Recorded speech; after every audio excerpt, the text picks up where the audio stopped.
వారాహి నవరాత్రుల సందర్భంగా 150 మంది ఋత్వికులతో సహస్ర చండీ మహాయాగం సంప్రదించండి. నమస్తే, వెల్కమ్ టు సుమన్ టీవీ. నేను పద్మిని. ప్రస్తుతంతో పాటు సహస్ర చండీ మహాయాగ సంకల్పకర్త వేద పండితులు ప్రసన్న శర్మ గారు ఉన్నారు. మాట్లాడదాం. నమస్కారం అండి. నమస్కారం తల్లి. ఏ నక్షత్రాల వారు ఏ ఆరాధన చెయ్యాలి అనేది సవివరంగా తెలియజేస్తున్నారు. మనము బుధ నక్షత్రాల వరకు మాట్లాడుకున్నాం. ఇక గురువుకి సంబంధించినటువంటి ఆ 3 నక్షత్రాలు ఏవి? వీరు డెఫినెట్గా గురువుకి సంబంధించిన నక్షత్రాలు కదా, చాలా అద్భుతమైనటువంటి మనుషులు అని అనుకోవచ్చా? ఎలా ఉంటారు అసలు వీళ్ళు? గుణగణాలు ఎలా ఉంటాయి? అలాగే ఏం మార్చుకోవాలి? ఏ దేవత ఆరాధన చెయ్యాలి? వేదం ఏం చెప్తోంది? ఇవన్నీ ఒక్కసారి మీ ద్వారా తెలుసుకోవాలనుకుంటున్నాను. ఈ యొక్క గురుగ్రహానికి 3 నక్షత్రాలు ఉన్నాయి తల్లి. అందులో 1 పునర్వసు, 2 విశాఖ, 3 పూర్వభాద్ర. ఇవి 3 నక్షత్రాలు. ఈ నక్షత్రాలు ఎలా అంటే చాలా అద్భుతమైన నక్షత్రాలు. 27 నక్షత్రాల్లో ఈ 3 ఉండవలసిన నక్షత్రాలు.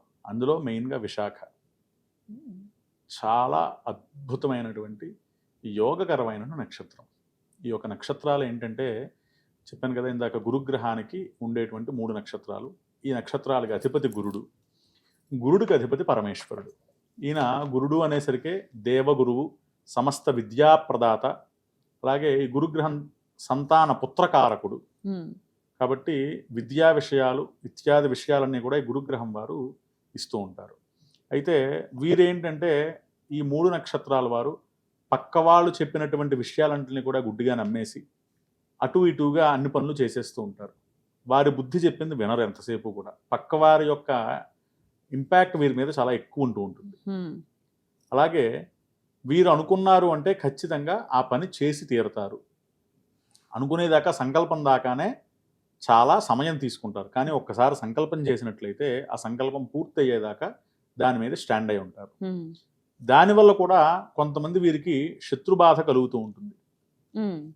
అలాగే 3 నక్షత్రాలు 3 రకాల స్వభావాలు కలిగి ఉంటారు. పునర్వసు నక్షత్ర జాతకులు చేద్దాము చూద్దాము అనేటువంటి ప్రశాంతమైనటువంటి పరిస్థితిలో ఉంటారు. అలాగే విశాఖ నక్షత్రం వారు ఇప్పుడే చేద్దాం ఎప్పుడో ఎందుకు అనుకునేటువంటి ఇమీడియట్ నిర్ణయాలు అటువంటి పరిస్థితుల్లో విశాఖ నక్షత్రం. ఇక పూర్వభాద్ర ఆచితూచి అడుగు వేసి పరిస్థితులు సెట్ అయ్యే పరిస్థితులు. వీరి యొక్క పరిస్థితులు ఇలా ఉంటాయి.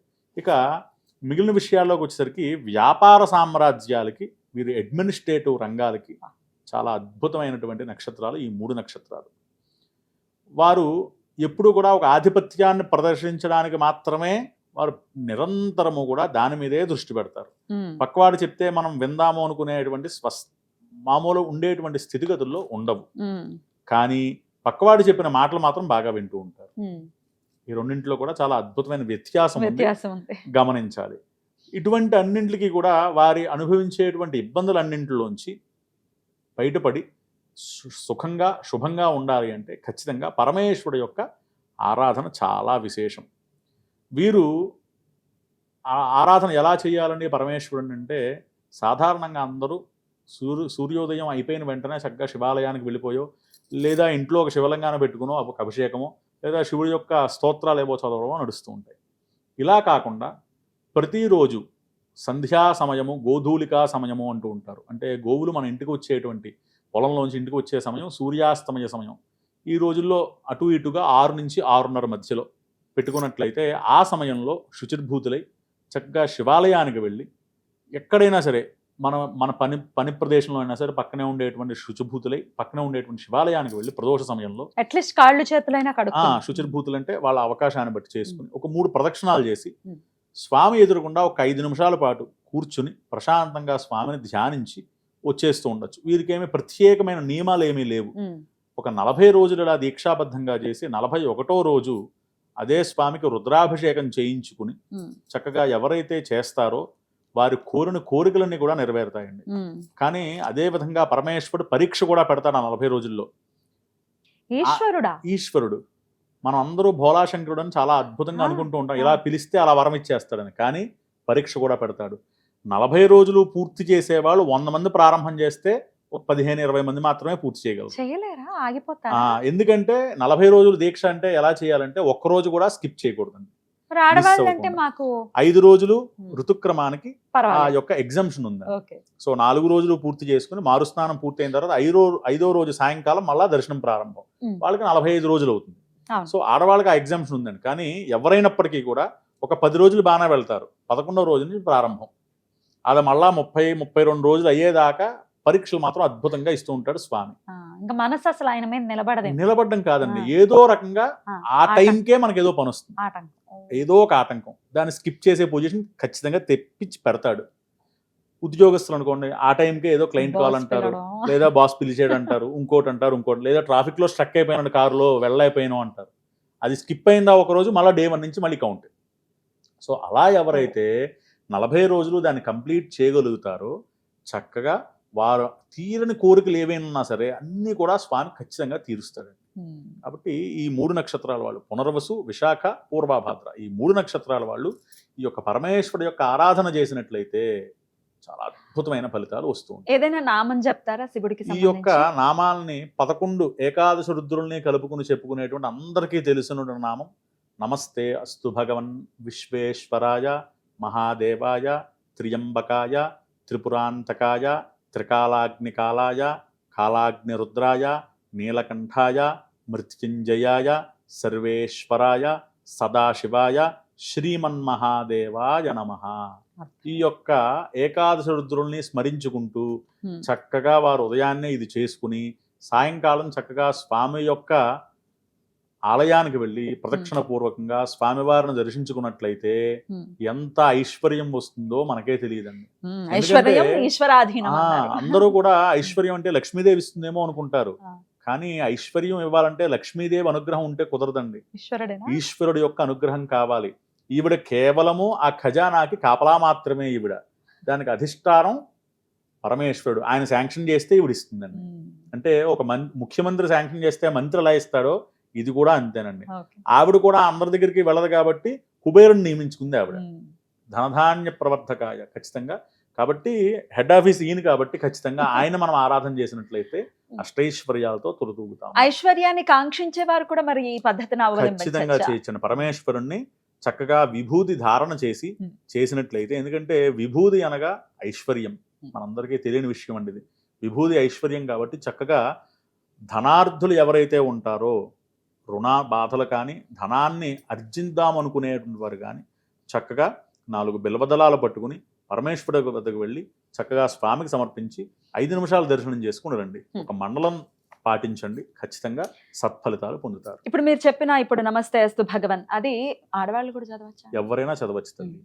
మనందరికీ తెలియని విషయాలు ఏంటంటే లోకమంతా ఒక భ్రాంతిలో మనందరం బతికేస్తున్నాం.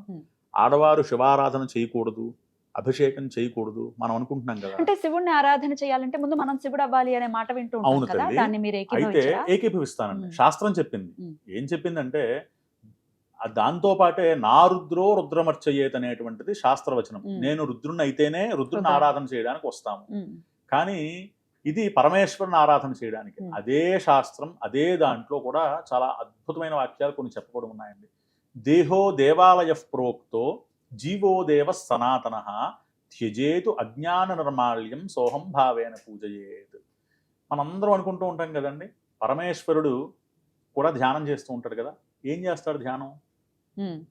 విష్ణువుని ధ్యానిస్తాడని విన్నాను నేనైతే. కాదండి, ఉమ్, భగవంతుడు ఇప్పుడు సపోజ్ వినాయకుడు ధ్యానం చేస్తాడు. ఎవరికి చేస్తాడు? ఉమ్, తండ్రి గారు పరమేశ్వరుడుకో, తల్లి అయిన పార్వతికో చేస్తాడు. ఇలా పరమేశ్వరుడే ఎవరికి ధ్యానం చేస్తాడు? హంస గాయత్రి చేస్తారని స్వామి వారు. స్వామి చేసేది హంస గాయత్రి. అదే చెప్తున్నాను, దేహో దేవాలయ ప్రోక్తో జీవో దేవ సనాతన. మన దేహమే ఒక దేవాలయం, అందులో ఉండే జీవుడే ఒక భగవంతుడు.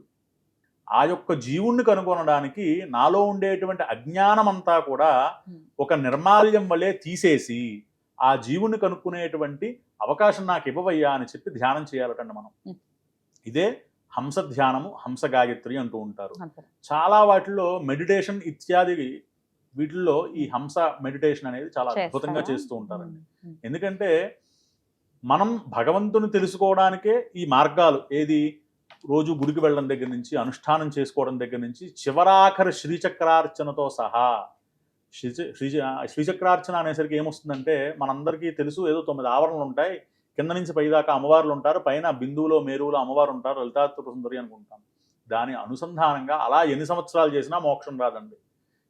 ఎలా చేయాలి అంటే దానికి మనలో ఉండేటువంటి మూలాధారం నుంచి సహస్రారం దాకా ఉండేటువంటి షట్చక్రాలతో కలిపి ఆరాధన ఎప్పుడైతే చేస్తామో అప్పుడు మాత్రమే మోక్షం వస్తుంది.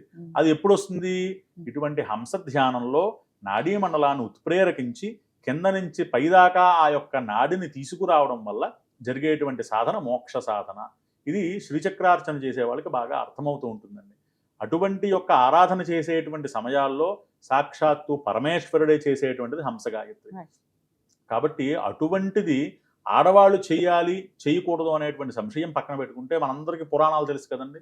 అందులో రాముడు యొక్క అవతారం గురించి మనకు తెలుసు, రావణాసురుడు అందరికీ ఇంకా బాగా తెలుసు. ఈ మధ్యకాలంలో అందరికీ రావణాసురుడు హీరో అవుతున్నాడు, దౌర్భాగ్యం. సరే పక్కన పెట్టుకుంటే రావణాసురుడు అంటే రావణాసురుడు కంటే పూర్వం మనకి ఆత్మలింగాన్ని భగీరథుడు ఈ యొక్క రాముడు యొక్క వంశం వీళ్ళందరినీ కూడా తరింప చేయడానికి గంగని భూమిపైనకి తీసుకొచ్చారు. అది ఒకసారి తెలుసు. మరలా రావణా బ్రహ్మ ఒకసారి ఆత్మలింగాన్ని పట్టుకువచ్చాడు. దేనికోసం తీసుకువచ్చాడు? ఆత్మలింగాన్ని వారి తల్లిగారి యొక్క ఆరాధన కోసం పట్టుకువచ్చాడు. అంటే ఆత్మలింగాన్నే ఒక ఆడవారి కోసం రావణాసుడు పట్టుకొచ్చాడంటే ఆడవారు చేయకూడదు అంటే ఎలా కుదురుతుందండి? ఎందుకంటే ఇది ప్రకృతి స్వరూపం. స్త్రీ అనేది ఎవరు? స్త్రీని ఏదో ఒక విషయంలో ఒక కోణంలోనే అట్టే పెట్టి అందరూ ఆలోచిస్తూ ఉన్నారు. దానికి నేను వ్యతిరేకనండి. ఎందుకంటే స్త్రీ ప్రకృతి స్వరూపం. స్త్రీ లేకపోతే సృష్టే లేదు. అటువంటిది ఆ స్త్రీ చేయకూడదు అనేటువంటి ఇది ఎక్కడా లేదు. అయితే కొన్ని నియమాలు నిబంధనలు ఉన్నాయి. ఋతుక్రమాల్లో దాన్ని ముట్టుకోకపోవడం, ఆ మందిరంలోకి వెళ్ళకపోవడం, కొన్ని నియమాలు ఒక పక్కగా ఉండడం కొన్ని ఉన్నాయి. ఈ యొక్క హిందూ దాన్ని కూడా ఛాందసవాదులు ఏం మాట్లాడతారు, దాన్ని ఏదో భూతంగా చూస్తున్నారు అంటూ. సరే అవన్నీ పక్కన పెట్టుకుంటే అది వేరే టాపిక్ అండి. కాబట్టి ఆడవారు ఖచ్చితంగా ఈశ్వర ఆరాధన చేయవచ్చు. చాలా చక్కగా వివరించారంటే అర్థమయ్యేలా చెప్పారు. ఎందుకు చేయొచ్చు అని ఈజీగా చెప్పేయచ్చు, కానీ వెనకాల ఉన్నటువంటి ఆంతర్యాన్ని కూడా చెప్పారు. చాలా సంతోషం. ఇక జూలై 15వ తారీఖు నుంచి 11 రోజుల పాటు ప్రసన్న శర్మ గారి ఆధ్వర్యంలో అంగరంగ వైభవంగా సహస్ర చండీ మహాయాగాన్ని నిర్వహిస్తున్నారు. చాలా అద్భుతంగా జరుగుతుంది. హైదరాబాద్ కూకట్పల్లి KPHP కమ్యూనిటీ హాల్లో జరుగుతోంది. అందరికీ ఇదే మా ఆహ్వానం. అందరూ ఆహ్వానితులే. వివరాల కొరకు స్క్రీన్ మీద కనిపిస్తున్నటువంటి నెంబర్కి కాంటాక్ట్ చేయండి. నెక్స్ట్ వీడియోలో శుక్రగ్రహానికి సంబంధించిన నక్షత్రాలు, మరి వాళ్ళు ఎటువంటి ఆరాధన చేసుకోవాలి ఇత్యాది విషయాలు తెలుసుకుందాం. కృతజ్ఞతలండి. నమస్కారం.